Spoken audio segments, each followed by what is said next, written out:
తాడిపత్రి అల్లర్ల కేసులో నాకు హైకోర్టు నుండి షరతులతో కూడినటువంటి బెయిల్ ఇవ్వడం జరిగింది.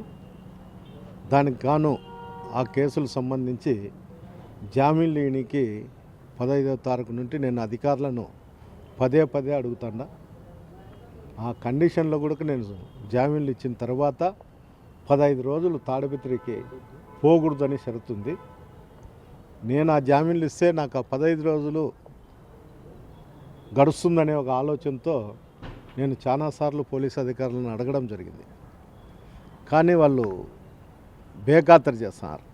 హైకోర్టు ఆర్డర్స్ను కానీ మేము ఫోన్లు చేసి మాట్లాడినప్పుడు కూడా రేపు చెప్తాం, ఈరోజు చెప్తాం అంటూ చెప్తూ ఎప్పటికప్పుడుకు నన్ను తాడిపత్రికి పోనీకోకుండా అడ్డుపడడం జరుగుతుంది. ఇవన్నీ దృష్టిలో పెట్టుకొని ఏంటికంటే నాతో పాటు 10 మందికి ఇంకా బెయిల్ కూడా వచ్చింది.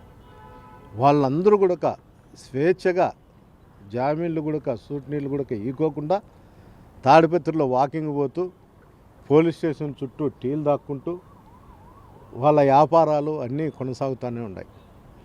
ఈ 11 మందిలో జేసీ ప్రభాకర్ రెడ్డి అతని కొడుకు కూడా ముద్దాయిలు, వాళ్ళకు కూడా సేమ్ నాతో పాటు షరతులతో కూడినటువంటి బెయిల్ కూడా వాళ్ళకు కూడా వచ్చింది.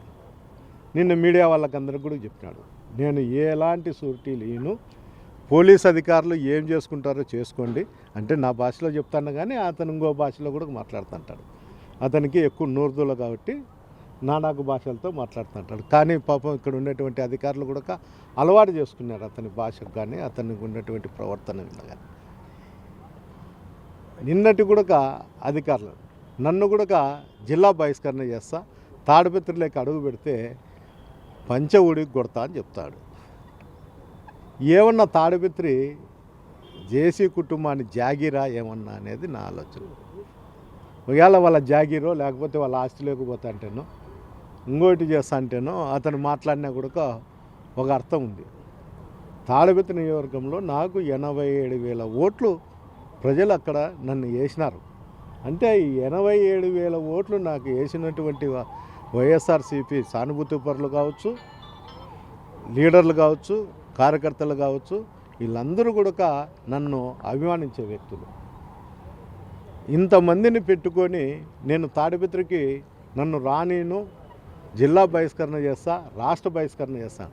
ఈడేమన్నా పోలీస్ అధికారా, లేకపోతే కలెక్టరా, లేకపోతే ఇతను ఏమన్నా సీఎమ్మా, ఏందో ముందు అతని అర్హత ఏందో అతను చెప్పి తర్వాత మాట్లాడితే కూడా దీనికి ఒక అర్థం ఉంటుంది. రెండోది, BS3 BS4 వెహికల్ నేను కేసు పెట్టిండేది కాదు, అధికారులు కేసులు పెట్టిండేది. ఇతను తప్పు చేయబట్టే వాళ్ళు కేసులు పెట్టినారు. ఈడీ అటాచ్మెంట్ కూడా అయింది. ఇప్పుడు మళ్ళీ వచ్చి నన్ను, నా కొడుకులను, ఆ ఆర్టీఓ సంబంధించినటువంటి ట్రాన్స్పోర్ట్ సంబంధించినటువంటి అధికారులను అతను తిట్టడం జరుగుతుంది. మమ్మల్ని టౌన్లోకే కాదు ఎక్కడికి కూడా రానియను, మా అంతు చూస్తా అని చెప్తాడు.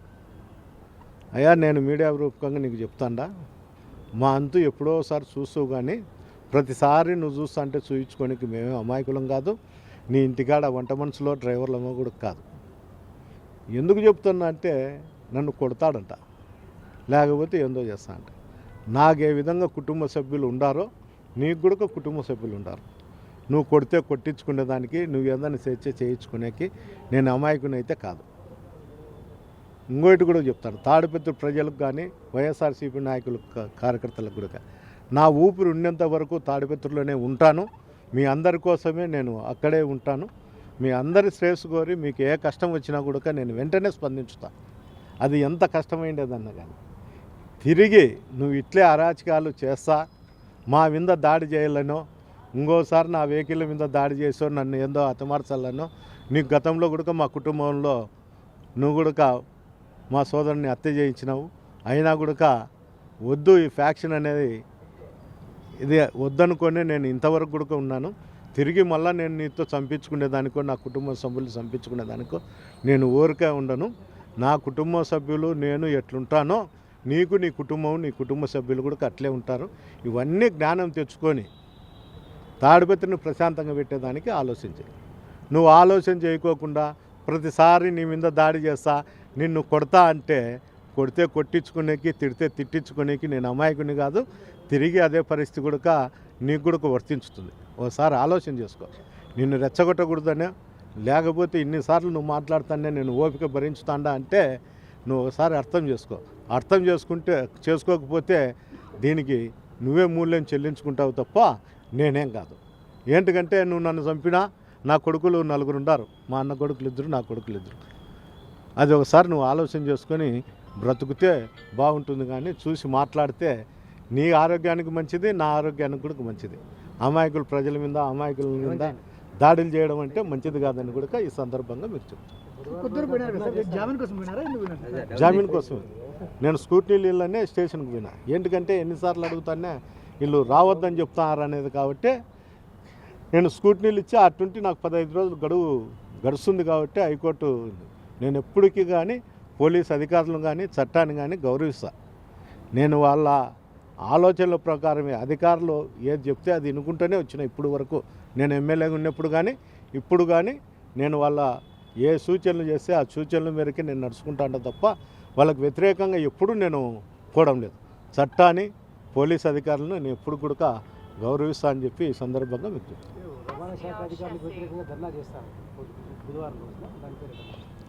అంటే ఈ కేసులన్నీ కూడా ఛార్జ్షీట్లు అయినాయి, ఈడీ అటాచ్మెంట్ కూడా అయింది. దీనిపైన నాకు తెలిసి అధికారులు ఏంటికో స్పందించలేకున్నారు. నాకు తెలిసి ట్రాన్స్పోర్ట్ వాళ్ళ మీద ఇది 2వ సారి. ఓసారి నరుకుతా చంపుతా అంటున్నారు. పాపం ఐపీఎస్లను కూడా నరుకుతా అంటే కింద అధికారులు భయపడుతున్నాడు. పై అధికారులను ఐపీఎస్లను ఎస్పీ స్థాయిలో ఉండే వాళ్ళనే నరుకుతా చంపుతా అంటున్నాడు. మా స్థాయి ఎంత, అందువల్ల నువ్వు ఏది చెప్తే అది చేస్తామని. ఉదాహరణకు నిన్న దాదాపు 10-15 రోజుల కిందట సజ్జలు తిన్నా. ఆ గ్రామంలో 2 తెలుగుదేశం వ్యక్తులు కొట్లాడితే ఒకడు కోమలేకపోతే బెయిలబుల్ సెక్షన్ పెట్టినారు. అసలుకు 324 కోర్టులోనే జామీన్లు ఇచ్చి పంపించడం జరిగింది. ఏంటంటే వాళ్ళిద్దరూ కూడా తెలుగుదేశం కార్యకర్తలే.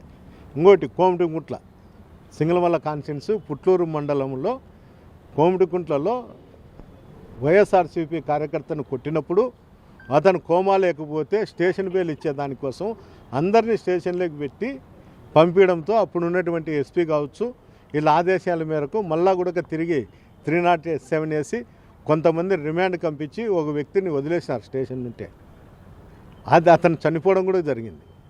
అతనికి మళ్ళీ చనిపోయిన తర్వాత 302 వేయడం జరిగింది. అంటే పోలీసు వ్యవస్థ మీద జేసీ ప్రభాకర్ రెడ్డి ఎంత ఒత్తిడి తెచ్చి అంటే చచ్చిపోతా ఉండే పరిస్థితుల్లో ఉన్నా కూడా వాళ్ళకు బెయిలబుల్ సెక్షన్లు వచ్చే విధంగా చేస్తాడంటే ఒకసారి అందరూ కూడా గమనించాలి. రాష్ట్రంలో ఏ విధంగా జరుగుతుంది, ఏ విధంగా ఉందనేది రాష్ట్రంలో ప్రతి పోలీస్ అధికారి కూడా స్పందించండి.